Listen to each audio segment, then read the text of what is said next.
এখানে অনেক প্রাইভেট লোকজন আছে, এরা ঝামেলা করে। আমাদের এখানে যে জায়গাটা আছে এই জায়গাটাকে আরো সুন্দর করার জন্য, পরিষ্কার করার জন্য, পরিবেশটাকে উন্নত করার জন্য, এবং আমরা যে পোর্টের যে এখানে পোর্ট এবং অন্যান্য বিষয়ে যে কথাগুলো আগে বলেছি সেগুলোর জন্য যে পরিকল্পনা, সেই পরিকল্পনাটাকে সম্পূর্ণ করে সাবমিট করা যায়।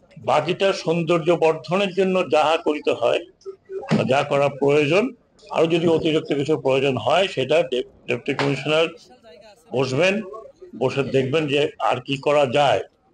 আমাদের পোর্টের জন্য যতটুকু জায়গা, যেটা বিআরডব্লিউটি এর জায়গা, সেই বিআরডব্লিউটি এর জায়গায় পোর্টটা হবে।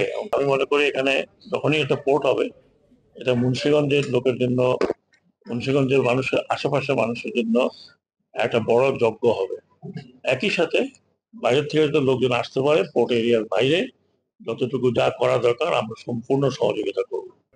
আমি চেষ্টা করছি আরো আমাদের কিছু রিভারাইন পোর্ট আছে, সেগুলো আমরা মানে একেবারেই সম্পূর্ণভাবে, যেটাকে বলে weightless, total weightless যেটা রাজি আছে। আমরা শুরু করছি একটা দিয়ে, করবো আরো কয়েকটা। পিপিপি হলে বেস্ট, পিপিপি হলে সবচেয়ে ভালো যদি কেউ করতে চান।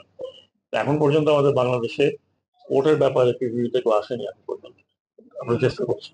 আমরা আজকে এসেছিলাম যে এখানে কিছু জায়গা আছে এখানে সেখানে পড়া, সেগুলো যে বেদখল না হয়ে যায়, কোনোভাবে সৌন্দর্যটা বাড়িয়ে মানুষকে পদ্মার কাছে নিয়ে আসা যায় কিনা। বিভিন্ন জায়গা থেকে মানুষ এসে পদ্মা দেখবে, বলে না সিইং ইজ বিলিভিং।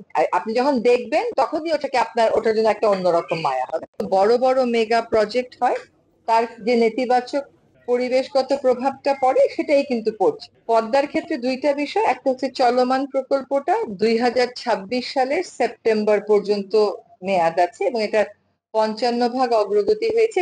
চরের বিষয় যেটা বললেন, মানে ব্রিজগুলোর কনস্ট্রাকশনের কারণে এখানে সেডিমেন্টেশন হবেই এবং সেডিমেন্টেশন অ্যাকিউমুলেট করবেই।